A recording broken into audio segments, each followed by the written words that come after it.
இங்கே காணிக்கா, அதுக்கப்புறம் நம்ம லக்ஷ்மி அக்கா. காணிக்கா தெரியுறாங்களா? காணிக்கா தெரியுறாங்க. இந்த பக்கம் ஈஸ்வரி அக்கா. அதுக்கப்புறம் அந்த பக்கம் பாரதி அக்கா. ஹலோ சொல்லுக்கா. வெத்தலைவள்ளி கிழங்கு. ஆமாம்,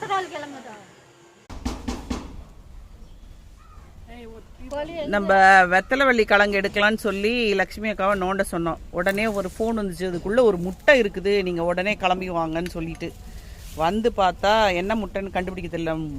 பூமி கடியில் இருக்குதே, கிழங்கோட சேர்ந்து இருக்குதே அப்படின்னு சொன்ன உடனே நம்ம விவரம் தெரிஞ்ச பார்வதி அக்காவும் ஈஸ்வரி அக்காவையும் கூட்டிகிட்டு வந்து பார்த்தா அவங்க அது பாம்பு முட்டைன்னு சொல்லிட்டாங்க. ஸோ இப்போ அதை வந்து தனியாக எடுத்து நாங்கள் வச்சிட போகிறோம். வெத்தலைவள்ளி கிழங்கு நோண்ட போகிறோம். வெத்தலைவள்ளி கிழங்கு உங்களுக்கு தெரியுதா? இதோ இருக்குது. ஸோ இதுதான் இன்றைக்கி ஆப்ரேஷன்.